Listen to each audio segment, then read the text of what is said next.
സാറേ നമസ്കാരം. ഞാൻ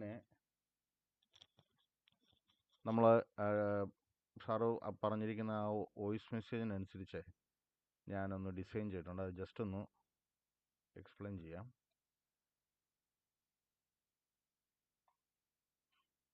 നമ്മുടെ സിലിണ്ട്രിക്കൽ യൂണിറ്റ് ഞാൻ വൈഡ് വേർഷൻ ആക്കുകയാണ്. സിലിണ്ട്രിക്കൽ യൂണിറ്റ്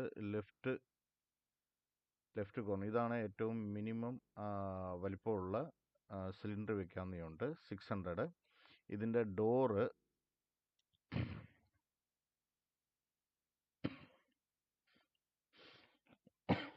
സോറി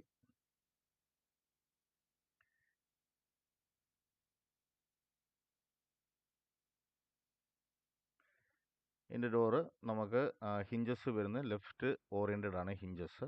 നമുക്ക് ഇവിടെ നിന്ന് തുറക്കാവുന്ന രീതി. അത് കഴിഞ്ഞാൽ രണ്ടാമത്തെ യൂണിറ്റ് എന്ന് പറയുന്നത് നമുക്ക് ടാൻഡം ബോക്സ് ആണ്. ആ ടാൻഡം ബോക്സിനകത്ത് പ്ലെയിൻ ആയിരിക്കും. മേളിൽ നമുക്ക് കട്ട്ലറി വയ്ക്കാം. അതേപോലെ തന്നെ താഴെ പ്ലേറ്റ് ഹോൾഡേഴ്സ് വയ്ക്കാം. ഈ കട്ട്ലറിയുടെയും പ്ലേറ്റ് ഹോൾഡേഴ്സിൻ്റെയും പ്രൈസ് ഞാൻ ഈ കൊട്ടേഷനകത്ത് ആഡ് ചെയ്തിട്ടില്ല.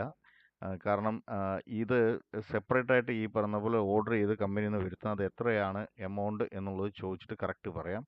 രണ്ടാമത്തെ യൂണിറ്റിനകത്ത് ടാൻഡം ബോക്സ് ആണ്, 900 mm ആണ്. അത് കഴിഞ്ഞാൽ പിന്നെ മൂന്നാമത്തെ യൂണിറ്റ് എന്ന് പറയുന്നത് 2D പുൾ ഔട്ടാണ്.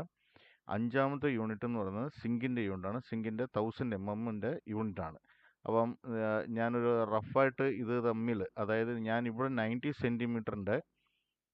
സെൻറ്റിമീറ്ററിൻ്റെ ഒരു ഹോബ് ആണെങ്കിൽ ഈ സിങ്ക് നമ്മൾ പ്ലേസ് ചെയ്യുന്നത് ഈ യൂണിറ്റിൻ്റെ നടുക്കായിട്ടാണ്.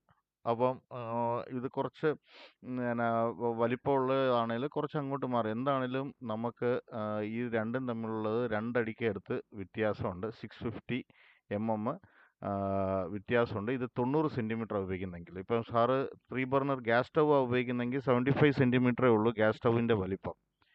അപ്പം വീണ്ടും 80 സെൻറ്റിമീറ്ററിൻ്റെ അടുത്ത് വീണ്ടും വ്യത്യാസം വരും.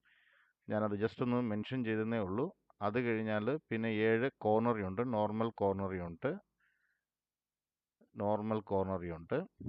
ഇത് സിങ്കിൻ്റെ യൂണിറ്റ് നമ്മൾ ഡിറ്റർജൻറ്റും വേസ്റ്റ് ബിന്നും ഉള്ള ഇതായിട്ടിരിക്കുന്നത്. ഇത് 3 എന്ന് പറയുന്നത് നമ്മുടെ 2D പുൾ ഔട്ട് ഓയിൽ ഇതുമാതിരിയുള്ളത്. ഇത് ടാൻഡം ബോക്സ്, മേളത്തെ ലാർജ് ഡ്രോയർ, മേളത്തേത് സ്മോൾ ഡ്രോയർ, ഹൈറ്റ് വൈസ്. ഇത് സിലിണ്ട്രിക്കൽ യൂണിറ്റ്. പിന്നെ ഏഴാമത്തേത് കോർണർ യൂണിറ്റ്. 8 എന്ന് പറയുന്നത് ഒരൊറ്റ യൂണിറ്റാണ്. 1500 ഒരൊറ്റ യൂണിറ്റാണ്. ഇങ്ങനൊരു ഒറ്റ യൂണിറ്റാണ്. നടുക്ക് ഇങ്ങനൊരു സ്റ്റോറേജ് സ്പേസ്. നമ്മൾ മാക്സിമം യൂണിറ്റുകളുടെ എണ്ണം കുറയ്ക്കുക എന്നുള്ള ഇതും മാക്സിമം യൂട്ടിലൈസേഷൻ, ഇതാണ് അതിൻ്റെ ഒരു കൺസെപ്റ്റ്. ഒത്തിരി യൂണിറ്റ്സ്, ചെറിയ യൂണിറ്റ്സ് അല്ലാതെ പറ്റുന്നത്രയും യൂണിറ്റ്സുകളുടെ വലിപ്പം കൂട്ടുക. അപ്പോൾ കൈകാര്യം ചെയ്യാൻ എളുപ്പമായിരിക്കും. അല്ലെങ്കിൽ യൂസേജ് കുറച്ചും കൂടെ പ്രയോജനപ്പെടും. അതുപോലെ തന്നെ അത് ഉപയോഗപ്രദവും കൂടെ ആയിരിക്കണം. അതാണ് നമ്മൾ ഡിസൈൻ ചെയ്യുമ്പോൾ എപ്പോഴും നോക്കുന്നത്. 4 സ്റ്റോറേജ് യൂണിറ്റ്. സാറ് പറഞ്ഞ പോലെ വാട്ടർ പ്യൂരിഫയർ സിങ്കിൻ്റെ മേളിൽ തന്നെ കൊണ്ടുവന്നു. ഇവിടെ ഞാൻ ഡബിൾ കോർണർ യൂണിറ്റ്, ഞാൻ ആദ്യം നോർമൽ കോർണർ യൂണിറ്റ്, പിന്നെ ഇത് അകത്തോട്ട് കൈയിട്ട് എടുക്കാനൊക്കെ ഒരു പ്രയാസമായതുകൊണ്ട് ഓപ്പൺ കോർണർ യൂണിറ്റാണ് ഞാൻ കൊടുത്തിരിക്കുന്നത്. അപ്പം ഓപ്പൺ കോർണർ യൂണിറ്റ് എന്ന് പറയുമ്പം എപ്പോഴും ഹോബിലോട്ട് അല്ലെങ്കിൽ നിത്യം എടുക്കുന്ന പോലത്തെ ഉള്ള ഗ്രോസറികളൊക്കെ അതിനകത്ത് നമുക്ക് സ്റ്റോർ ചെയ്യാം. GTPT unit. അപ്പം ഇവിടെ കഴുകിയിട്ട് റൈറ്റിൽ വേണ്ട, ഇവിടെ നിൽക്കുന്ന ആൾക്ക് ഇവിടെ കഴുകിയിട്ട് ഇതിലോട്ട് കയറ്റി വയ്ക്കാൻ പറ്റും. അങ്ങനെ ഒരു GTPT ഉണ്ട് 11. 10 സ്റ്റോറേജ് ഉണ്ട്. മൈക്രോവേവിൻ്റെ പൊസിഷന് ഞാൻ ഇങ്ങോട്ട് കൊണ്ടുവന്നു. കാരണം ഇവിടെ നമുക്ക് കുറച്ച് സ്പേസ് കൈകാര്യം ചെയ്യേണ്ടെങ്കിൽ ഇവിടെ നമുക്ക് മൈക്രോവേവ് എന്ന് പറഞ്ഞു. ഇതിനകത്ത് ഇലക്ട്രിക്കൽ പോയിന്റുകളുടെ ഒരു മാറ്റം ഉണ്ടാവും ഒന്ന്.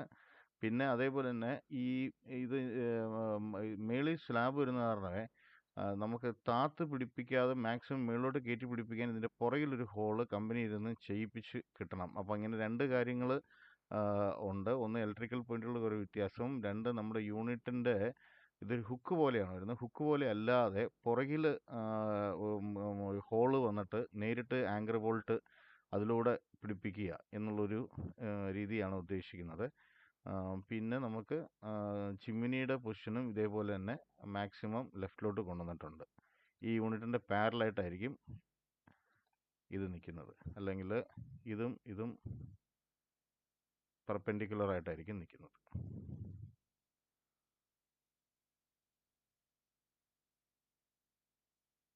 ഓക്കെ സാറേ, ഓക്കെ, താങ്ക് യു.